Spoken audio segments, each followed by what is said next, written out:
Bonjour à toutes et à tous, on commence cette revue de presse en France avec le journal L'Équipe qui nous livre une longue interview de Benjamin Pavard ce vendredi. Le défenseur de l'équipe de France et du Bayern a des envies d'ailleurs, c'est lui-même qui l'a avoué. Il sera en fin de contrat en 2024 et son nom est régulièrement évoqué dans les transferts depuis cet été. Dernièrement c'était le Barça qui était annoncé et qui aurait un regard intéressé en direction de Pavard. Cela fait 7 ans que je suis en Allemagne, j'ai tout gagné avec le club, je ne suis pas contre découvrir un nouveau projet, c'est peut-être le moment, pourquoi pas découvrir un nouveau pays, une nouvelle culture. Voilà les mots de Pavard à propos d'un possible départ. Vous l'aurez compris, la porte est bien ouverte. Et puis toujours en France, un match de championnat a lieu ce soir, en effet, l'OL accueille l'OGC Nice, comme le rapporte Le Progrès, l'occasion de fêter les 35 ans des Badgones, un des principaux groupes de supporters lyonnais.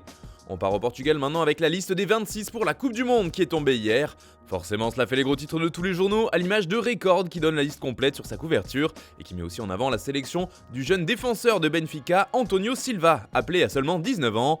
Un rêve de garçon, résume bien le journal, car Silva pourrait connaître au Qatar sa première sélection avec le Portugal. L'annonce de cette liste fait également les gros titres d'Ojogo aujourd'hui, et d'ailleurs le choix du sélectionneur est également tombé en Allemagne, comme on peut le voir en une de l'Express ce vendredi. Toute la liste est là, avec les chasseurs de titres d'Anti-Flick, comme les appelle le journal.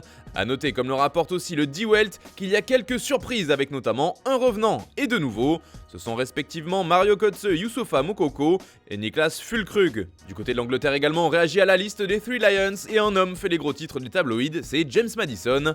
Il est ainsi en couverture du Daily Star à cause d'un simple coup de téléphone, enfin pas si simple que ça, surtout qu'il a manqué l'appel. Malheureusement au bout du fil, c'était son sélectionneur Gareth Southgate qui voulait lui annoncer sa présence dans le groupe qui irait au Qatar. Sauf que comme le rapporte le journal et plusieurs autres comme le Daily Express, Maddison n'a pas pu répondre à ce coup de fil. C'est son coach à Leicester, Brendan Rodgers, qui l'a avoué. C'était juste avant l'entraînement, et le coach des Foxes lui a conseillé de vite rappeler le sélectionneur, lui permettant de le faire depuis son bureau. C'est également ce que rapporte The Sun aujourd'hui, et heureusement pour Maddison, il a pu rappeler Southgate et apprendre sa sélection au mondial. Allez, on file maintenant en Italie avec la Juventus qui jouait hier et qui s'est imposée 1-0 face à l'Hellas Vérone. Ça va mieux pour la vieille dame qui reste sur 5 victoires en 5 matchs en Serie A, comme le note la Gazzetta dello Sport.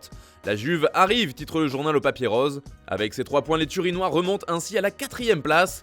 Le média rapporte aussi les déclarations du coach Massimiliano Allegri. Nous sommes démodés, il ne s'agissait que de gagner. Un sentiment de revanche que l'on retrouve en une du journal Tutto Sport. Faites-nous place, titre le quotidien transalpin, qui insiste aussi sur cette arrivée de la Juve pour les places qualificatives pour la Champions League.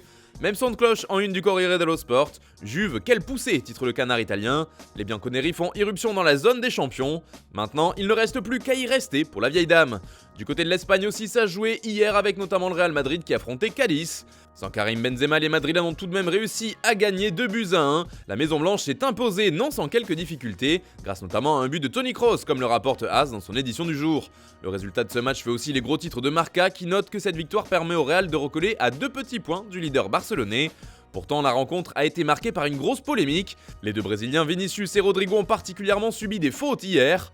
Et pour beaucoup de fans du Real, ils ont été mis en danger par les joueurs de Cadiz. C'est ce qu'on peut lire sur les sites internet de AS et Marca. Plusieurs actions se sont suivies avant d'arriver au geste de la soirée, un coup de coude de Fali au niveau de la tête de Rodrigo. Encore une fois, aucun carton ni intervention de la VAR, ce qui a passablement énervé les Madrilènes. C'est le cas de Vinicius qui est allé protester contre cette décision et défendre son coéquipier, et c'est finalement lui qui a été averti. Et forcément, ces incidents ont créé une belle polémique. C'est finalement Vinicius qui aura le dernier mot sur Twitter. Grâce à Dieu, un match sans blessure, a résumé le Brésilien. On reste de l'autre côté des Pyrénées pour terminer ce tour de la presse. C'est le jeune Gavi qui fait la une de Sport ce vendredi. Le jeune milieu du Barça a reçu son trophée du Golden Boy et pose avec, en compagnie de l'autre récompense qu'il a reçue cette année, le trophée Copa de meilleur jeune. Bref, c'est un carton plein pour le jeune joueur catalan à qui tout réussit en ce moment. Super Gavi, peut-on lire sur cette couverture de Sport. Et l'idée est la même en une de Mundo Deportivo qui a également dédié sa première page au jeune prodige. Voilà, c'est tout pour ce matin. Bonne journée à tous, on se retrouve tout à l'heure pour un nouveau JT sur Foot Mercato et demain pour la prochaine revue de presse.